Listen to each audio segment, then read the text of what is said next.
Buenos días, queridos amigos de la Fábrica de la Ciencia. Hoy con nosotros tenemos un nuevo amigo y colaborador, José Manuel Galán. Muy buenos días, José Manuel. Hola, ¿qué tal? ¿Cómo estáis todos?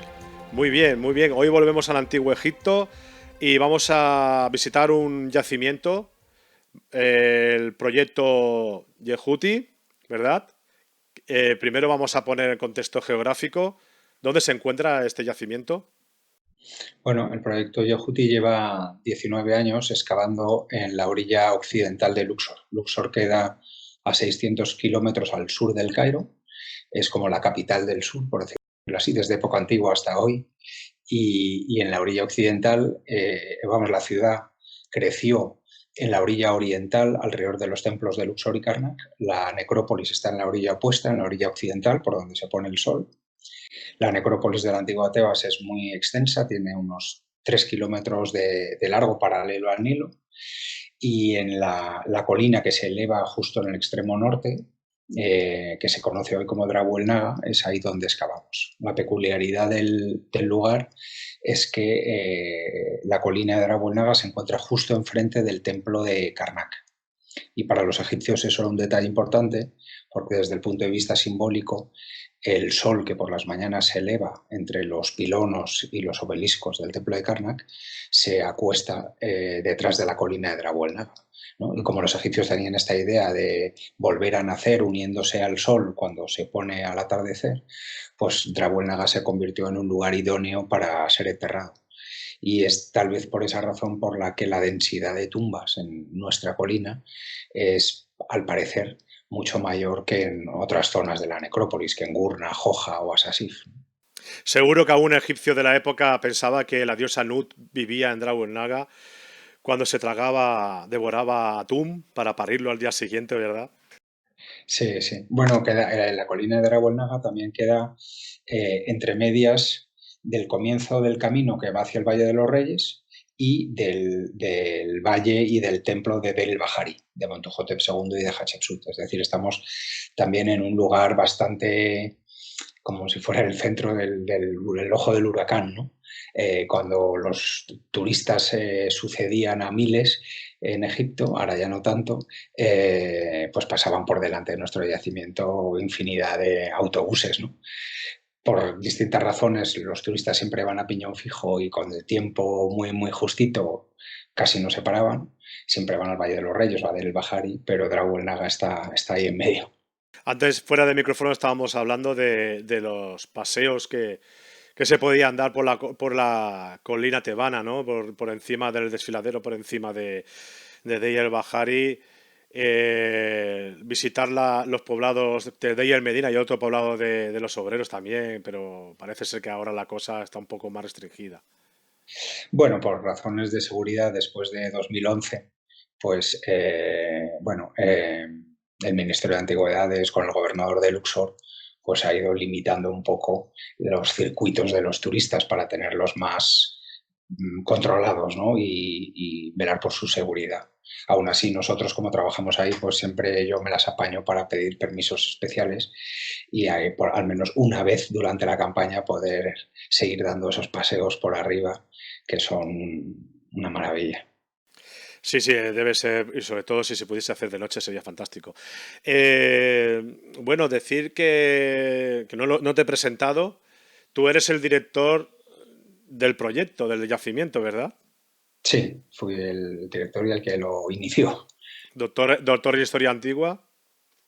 Sí, estudié Historia Antigua en la Universidad Complutense de Madrid. Luego me marché a hacer el doctorado a Baltimore, a la Universidad Johns Hopkins. Después tuve una beca postdoctoral en Alemania, en Tübingen. Y luego ya por fin regresé a España a formar parte del Consejo Superior de Investigaciones Científicas en Madrid. Ujú.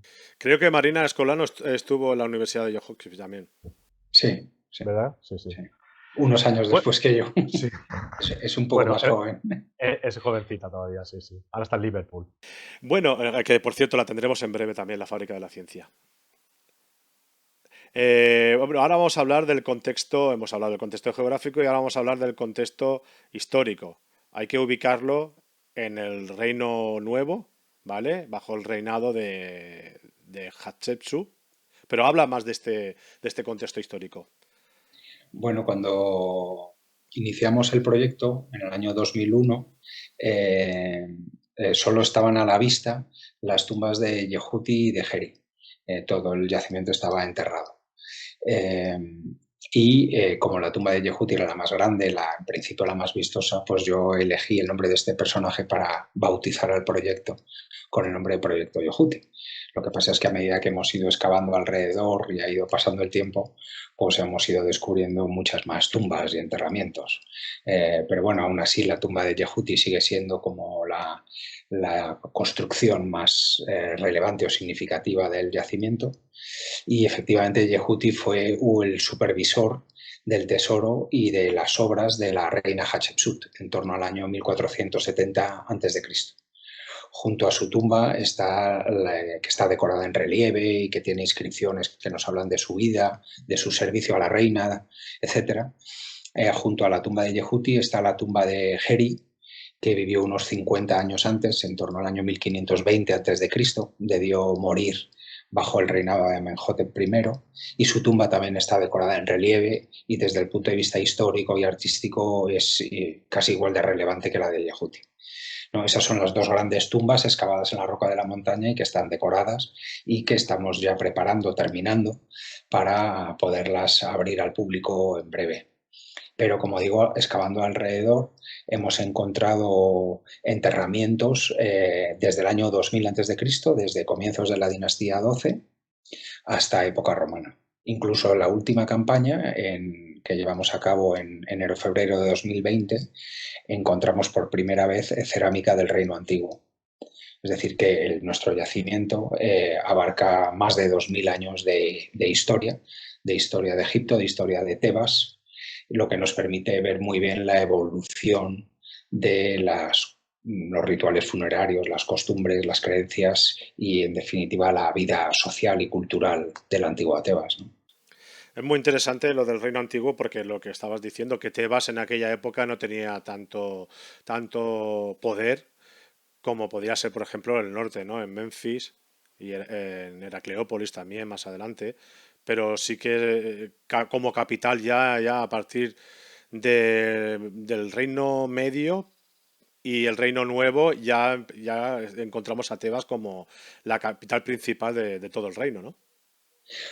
Bueno, lo que a mí me interesa ahora y es sobre lo que estoy escribiendo más es tratar de superar las etiquetas que normalmente los académicos, científicos, egiptólogos en este caso, solemos hacer, ¿no? Para ordenar la realidad y simplificarla.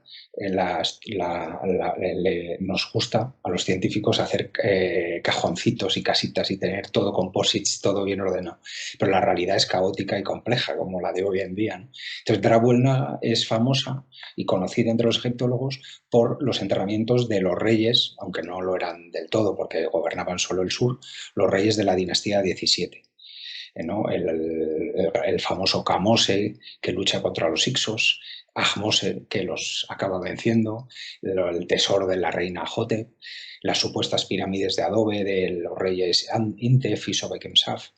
Entonces Drabolnaga tiene la etiqueta de dinastía XVII, pero en realidad, siendo parte de la necrópolis de la antigua Tebas, hay enterramientos, eso, desde el reino antiguo, pero sobre todo desde la dinastía XII hasta época romana, ¿no? Y cada vez más nosotros estamos sacando a la luz estructuras muy interesantes e importantes de la dinastía XII. ¿No? De tal forma que los nuevos hallazgos de la dinastía XII realmente explican por qué luego los reyes se van ahí en la dinastía XVII, ¿no? Porque ya años antes esa zona era importante, ¿no? Y no es al revés, no la gente se va porque van los reyes, sino los reyes. Ya había unas tumbas gigantes de la dinastía XII y al estar enfrente de Karnak, Montuhotep II, a la vez que está impulsando el desarrollo del templo de Karnak, está impulsando Deir el-Bahari, ¿no? Y entre medias queda Draguelnaga, ¿no? Entonces, bueno, la idea es que mostrar que la realidad es compleja y que las etiquetas a veces que nos ayudan a entender una realidad compleja acaban por engañarnos más que por ayudarnos, ¿no? Ujú. Bueno, ahora vamos a hacer la visita al yacimiento. Nos tenemos que imaginar de forma virtual, pero nos tenemos que imaginar que somos un equipo. Bueno, tú no te lo puedes imaginar porque tú lo eres, pero los oyentes y yo nos tenemos que imaginar que somos arqueólogos, que vamos al yacimiento. ¿Qué nos encontramos lo primero? Bueno, cuando uno llega al yacimiento, lo que más llama la atención es el lío que hay. ¿Y por qué? En realidad, las tumbas de la antigua Tebas son tan llamativas desde todos los puntos de vista que tanto los ladrones de época antigua como los egiptólogos sienten una atracción fatal hacia su interior, ¿no? Los ladrones van buscando los tesoros, los egiptólogos van buscando inscripciones o representaciones figurativas y tanto unos como otros ignoran el exterior. De tal forma que cuando uno visita Luxor y la necrópolis de la antigua Tebas, ve las tumbas como si fueran islas independientes. No se ve la conexión entre ellas y no se ve que hubiera nada delante, a un lado, encima de esas tumbas. Pero es falso, es una imagen errónea. La necrópolis tenía caminos, tenía vías de acceso.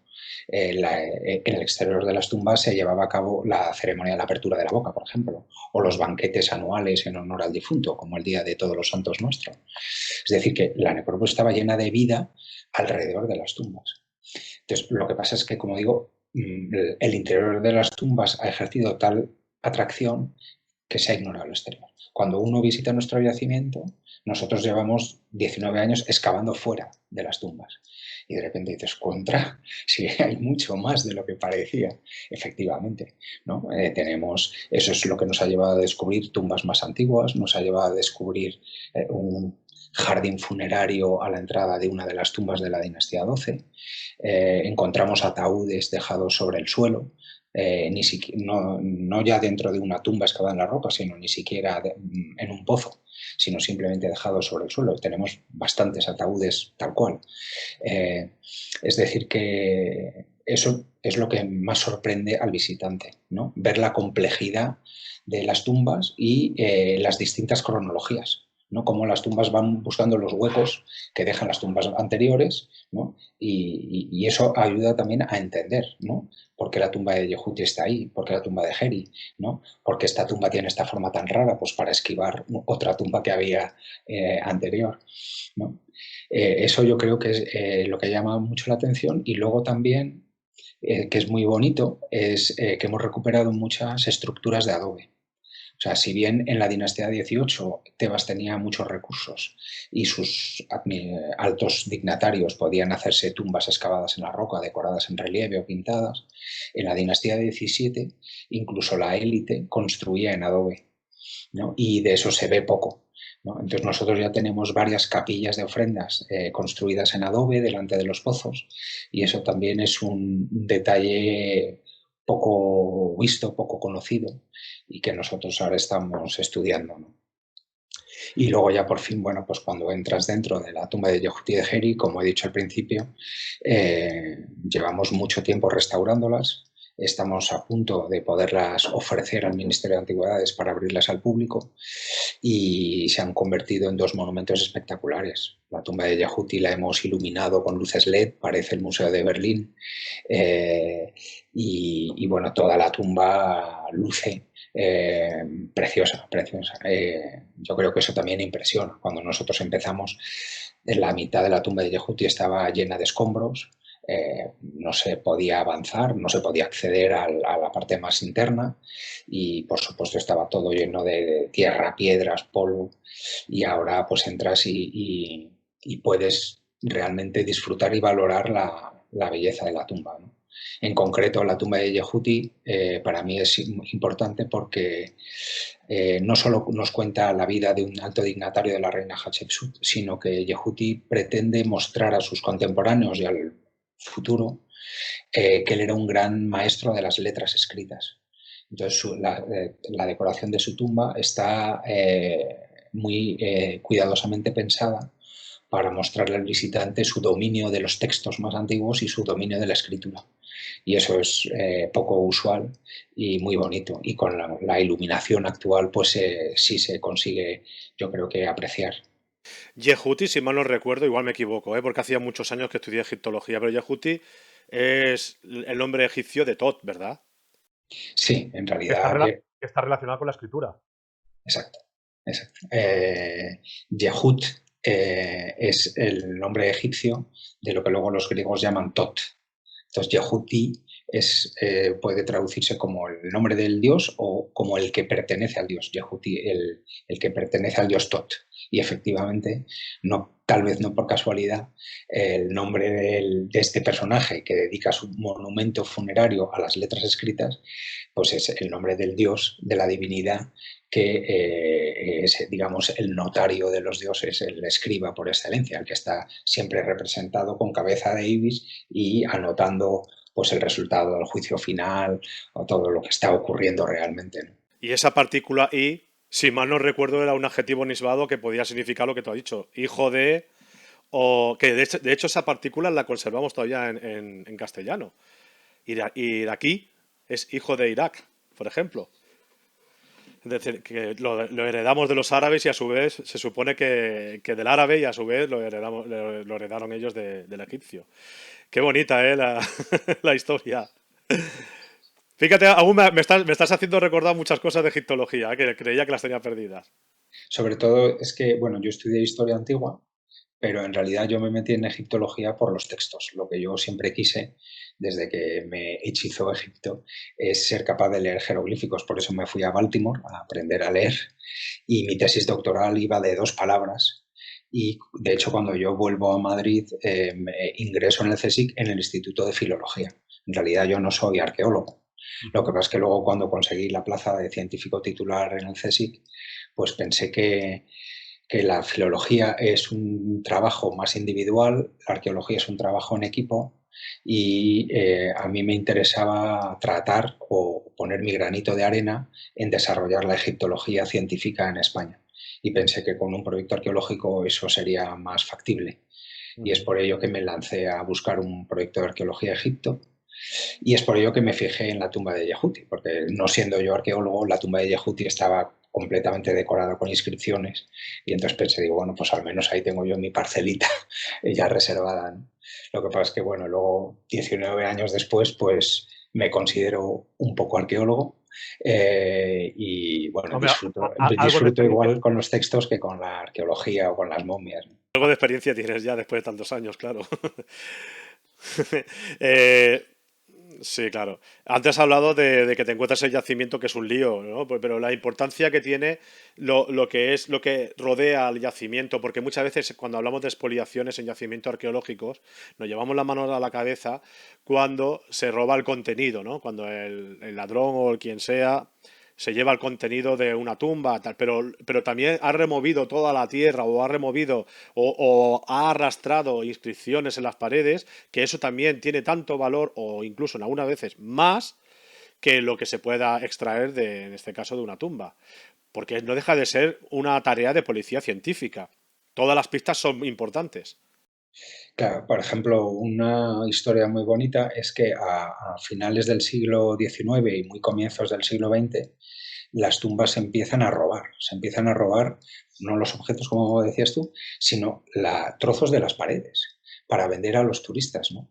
Y la tumba de Geri sufre especialmente esta acción, porque los relieves son muy bonitos, casi parecen del Reino Medio, aunque son de comienzos del Reino Nuevo, y entonces los locales sabían que a los turistas les gustaban las piezas pequeñas que puedan meter en la maleta y que sean caritas.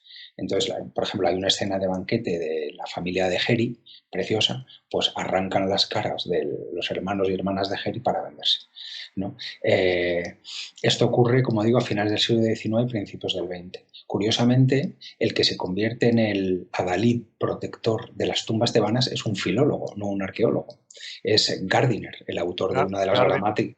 Gardiner con Weigel es el que se da cuenta que las tumbas hay que protegerlas y entonces lo primero que hace es numerarlas, la numeración actual de las tumbas, por ejemplo, Yohuti Geri es TT11, TT12, que es Zibantum 11, Zibantum 12.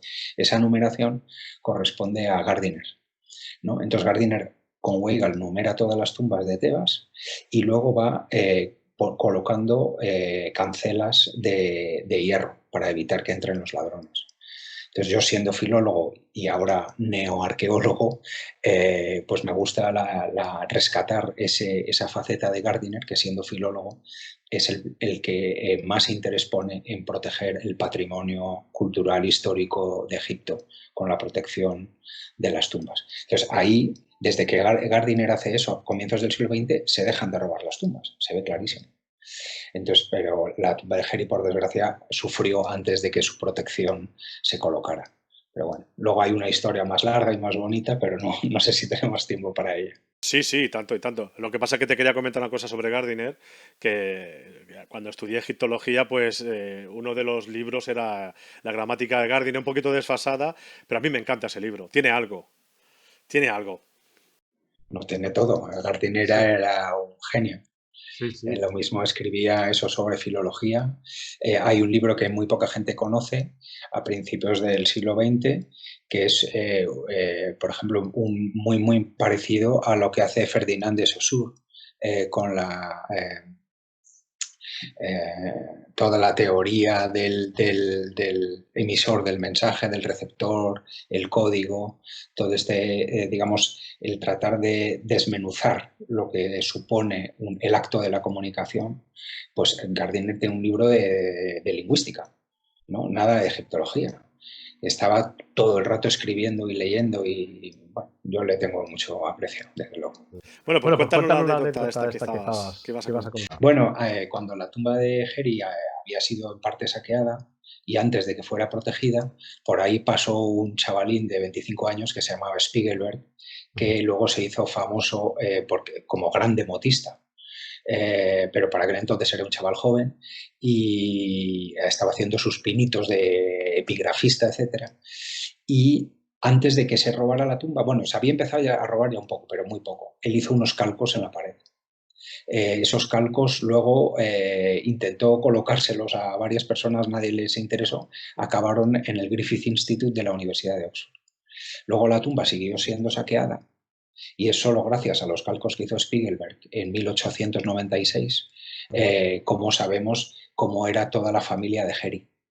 Entonces nosotros hemos ido a Oxford, ahí trabaja un egiptólogo español catalán, Xisco Bosch, ahora, pero bueno, fuimos ahí y fotografiamos los calcos de Spielberg, los dibujamos y podemos reconstruir las partes que luego fueron robadas.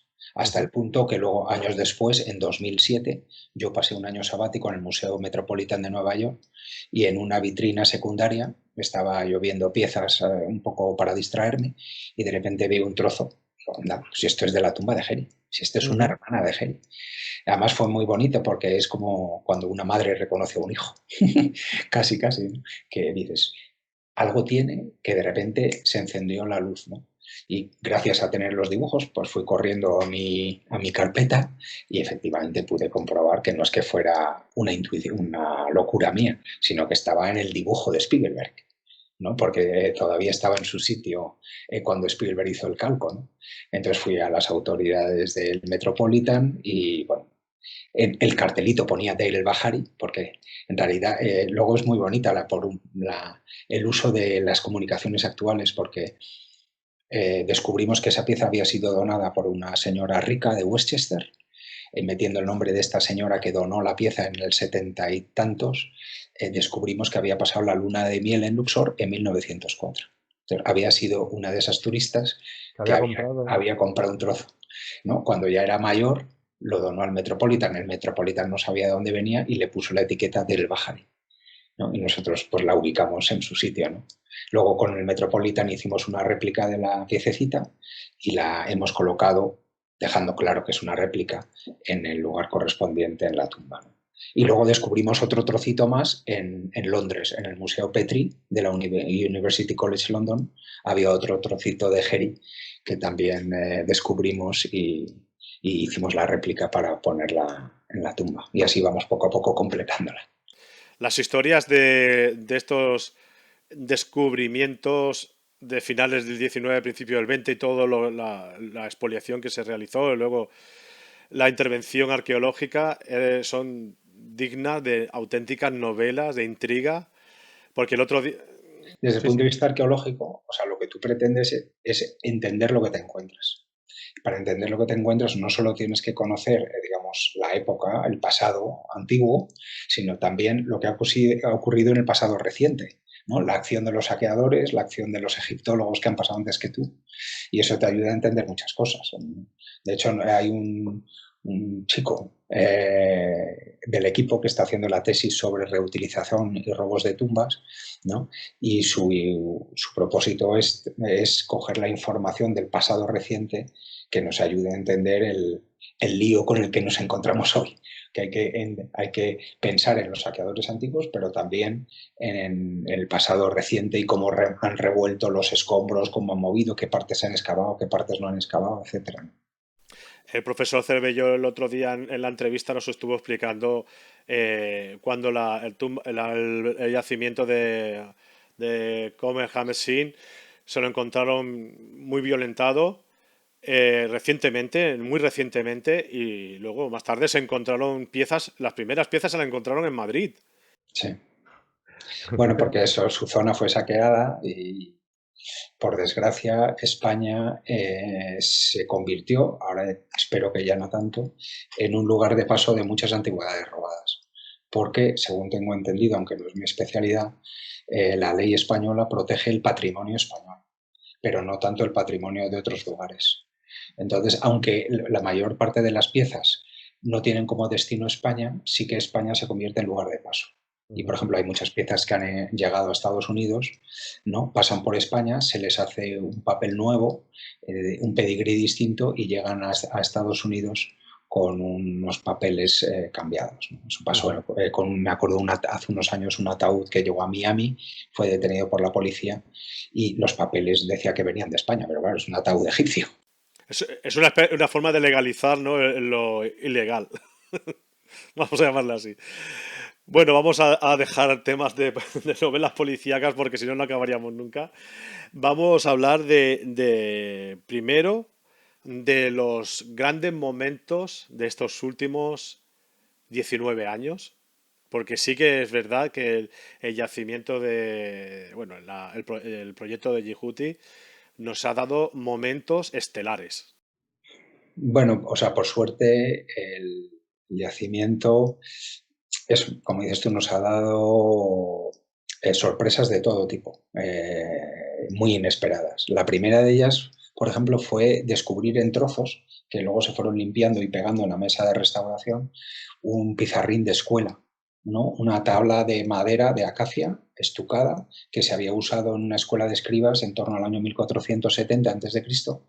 para aprender a manejar el pincel, escribiendo un texto. Previamente había sido escrito por el maestro y el alumno lo copia al lado, y luego el maestro ha hecho un dibujo dentro de una cuadrícula y el alumno lo copia al lado. O sea, una versión antigua de nuestros cuadernos de caligrafía Rubio, donde para aprender a manejar el lápiz copiábamos un texto y copiábamos un dibujo dentro de una cuadrícula. Exactamente igual aprendían a manejar el pincel los antiguos egipcios en el siglo XV a.C.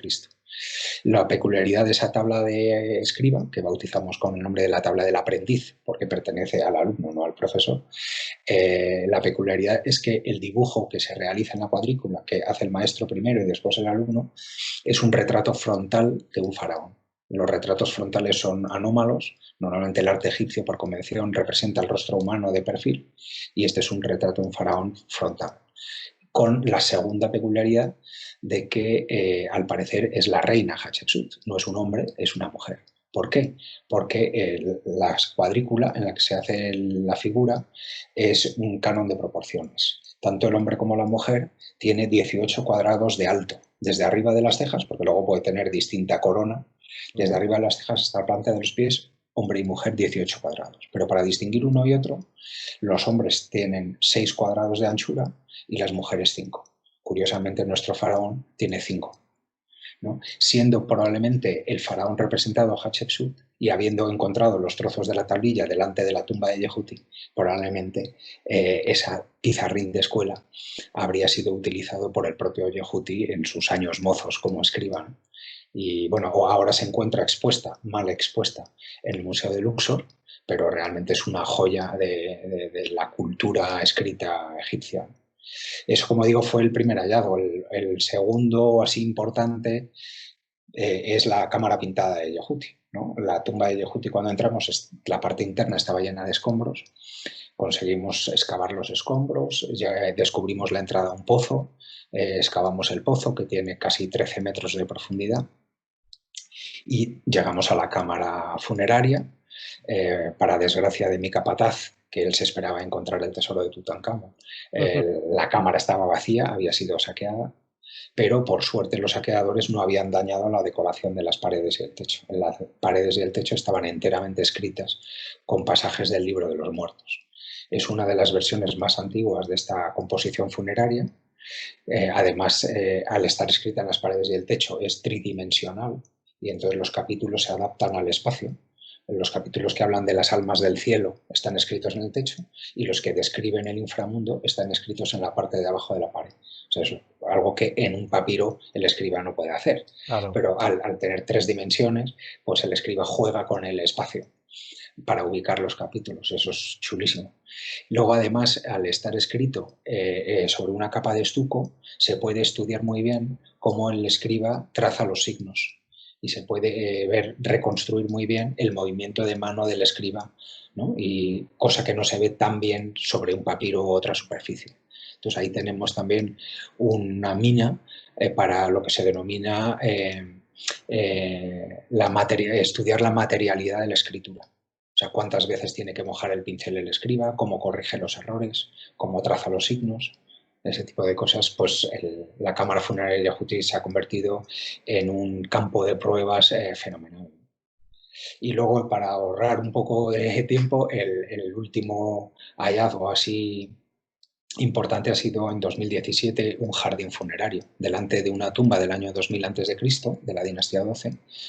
Excavamos a la entrada, yo esperaba encontrar las jambas y el dintel de la tumba que nos diera el nombre del propietario, pero siempre cuando buscas algo, eso es lo que no encuentras, y lo que no buscas se te cruza en el camino.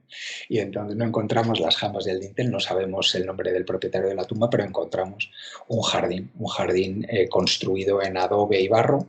Mide unos 3 metros por 2,5, está dividido en cuadrículas, con la inmensa suerte de que las cuadrículas conservan los restos botánicos, las semillas de las plantas que allí se plantaron hace 4.000 años. Realmente se nos ha abierto también, hay un campo de estudio de arqueobotánica fantástico y único, porque todo se conserva seco y fenomenalmente bien, ¿no? Toda la parte botánica la estudia una investigadora del CSIC que se llama Leonor Peña, con Guillem, y ahí tenemos una posibilidad de aportar al campo de la egiptología muy original, ¿no? Bueno, podemos encontrar los agujeros frente al templo de Hatshepsut y de Montuhotep, los agujeros donde estaban los árboles, creo que eran de sicomoro, pero solamente se conservan los agujeros donde están encontrados. Pero encontrar semillas, que es importante, ¿no? Porque también pensad que depende de qué fueran las semillas, no tenían la manipulación genética que tiene hoy en día, ¿no? Porque si estamos hablando de cereales, por ejemplo, el cereal ha cambiado, ¿no? Y es muy Claro, interesante nosotros, poder... por ejemplo, ya hemos identificado cilantro en Mm, los cuadrados, hemos identificado una especie de cucurbitácea a mitad de camino entre el melón y el pepino, pero también tenemos flores de la familia de las margaritas, de las cerácea, mm. y bueno, o sea, el jardín combinaba, al parecer, plantas que podrían utilizarse en la mesa de ofrendas como alimento, pero también plantas simbólicas que sabemos por la iconografía que se le ofrecían al difunto, las flores, ¿no? O sea, es una combinación de plantas simbólicas y plantas prácticas, por decirlo de algún modo, ¿no? Pero bueno, por ejemplo, hablando de lo que tú dices, también encontramos un año antes, en 2016 yo creo, una botellita de la dinastía 17 del año 1600 a.C., que estaba llena de granos de cebada con 2 dátiles. Y es una cosa chulísima, porque, claro, estaba pensado para hacer cerveza dulce. Sabemos por los textos que la cerveza dulce se le añadían dátiles a la cebada. Lo que ha hecho en este caso los que prepararon la mesa del difunto es no hacerle una jarra de cerveza, sino meterle los ingredientes para que el difunto se pueda hacer cerveza fresca en el más allá, ¿no? Para que no se le vaya el gas. Y impresionante, que se conservaban los granos de cebada como si fueran de hace un par de años. Sí, sí, interesante, muy interesante. Antes has hablado bueno, muchos oyentes que conocen este proyecto relacionan este proyecto con la imagen frontal en este caso, parece ser de Hatshepsut, ¿no? Y es curioso porque el canon artístico en el Antiguo Egipto, salvo periodos como bajo el reinado de Akenatón, eh, también bajo el reinado de Sesostris III, que se representaba al faraón de viejo, ¿no? Y alguna representación del Reino Nuevo también, en la que aparecían unas músicos, unas mujeres músicos y aparecían algunas de frente. Muy pocas veces, según el canon egipcio, podían aparecer imágenes de forma frontal, ¿no? ¿Qué habéis sobre lo que tenéis delante, qué podéis deducir más o menos de a qué se debe este fenómeno tan atrevido? Porque yo supongo que quedaría, si fue de Yehuti el que lo hizo, quedaría para él. Su intención no era duplicarlo para que hacerlo estándar, ¿no? Pero bajo vuestro punto de vista, ¿qué significa esto?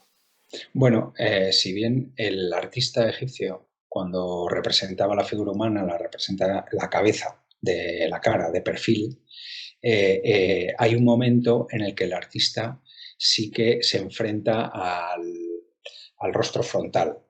Y eso es en la talla de una escultura.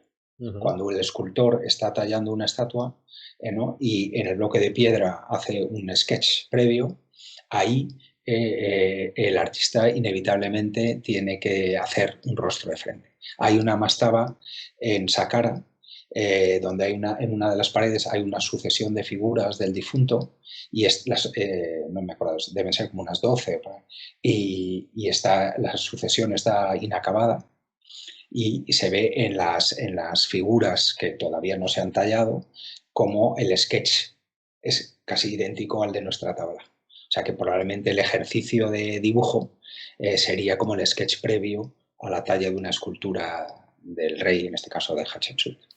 Inter- También otro dato muy interesante. Tiene mucha lógica, claro. O sea, que no iba a crear un nuevo estilo artístico. No, no, no, yo creo. Ya estaba hecho. Ya estaba hecho. Bueno, y ya para finalizar, porque tenemos el tiempo bastante justito hoy, ya más adelante, si podemos, si quieres, podemos profundizar más campaña por campaña, porque la intención de la Fábrica de la Ciencia es que estos yacimientos se conozcan a fondo. Pero bueno, hoy va a ser una especie de entrevista de forma introductoria. Eh, las malas lenguas hablan de un chisme, un chismorreo, que hablaban de que posiblemente Yehuti tenía un tipo de relación no solamente del guardián de los tesoros y de las obras de Hatshepsut, sino un tipo de relación más próxima, ¿no?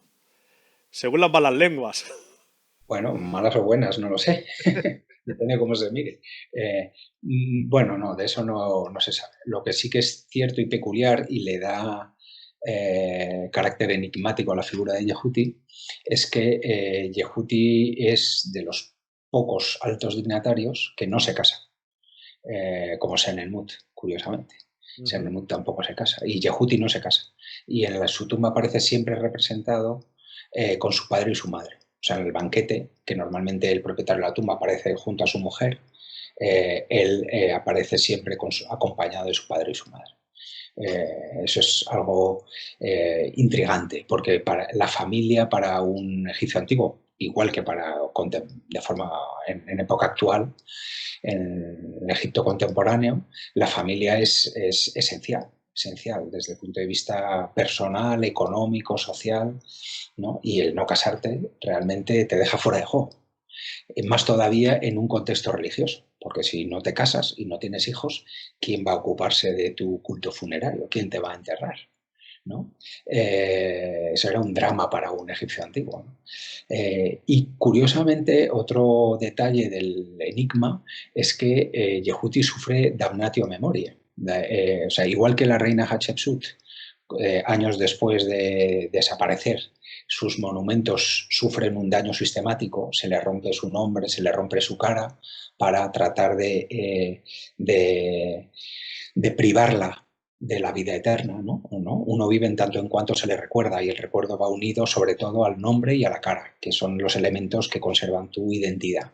Si tú a una persona le rompes de sus esculturas, de sus representaciones, la cara y el nombre, pues le condenas al olvido, y condenándole al olvido, pues le privas de la vida eterna, ¿no? Eso es la damnatio memoriae que sufre Hatshepsut, es la damnatio memoriae que sufre Senenmut, y curiosamente es la damnatio memoriae que sufre Yehuti. ¿Por qué sufre esa damnatio Yehuti? ¿Quién se lo carga, por decirlo de algún modo? No lo sabemos. No sabemos si es un problema de tipo familiar, algún sobrino que no heredó lo que esperaba heredar, o algo relacionado tal vez con el padre. El padre sabemos que tiene un nombre muy raro que parece semítico, parece que no era egipcio el padre de Yehuti. Pero no, eso tampoco tiene nada que ver. Bueno, eso no es razón para sufrir damnatio. El caso es que la damnatio parece que se ceba sobre todo más en el padre que en la madre, ¿no? Y eso es llamativo. La madre se salva más veces, el padre ninguna, ¿no? Y entonces ahí también hay algo intrigante en Yehuti y su entorno, ¿no? El padre que no es egipcio, pero él se arroga ser el campeón de las letras egipcias teniendo un padre semita extranjero. Luego la damnatio que salva a la madre y se ceba con el padre. Yehuti no se casa, no tiene hijos. Realmente es una figura de novela, ¿no? Pero eso con más enigmas, más preguntas que respuestas. Bueno, pero un caso parecido, no sé si las últimas investigaciones ya lo han desmentido, un caso parecido lo podemos encontrar en Yuya, ¿no? Que posiblemente podría venir de fuera también. Sí, lo que pasa es que Yehuti es muchos años antes, ¿no? Sí, exacto. Y la damnatio que sufre es peculiar. Y en las escenas de banquete, por ejemplo, Yehuti sufre damnatio memoriae, se le rompe la carita, la madre se le rompe la carita pero le respeta el nombre, y al padre se le destroza completamente.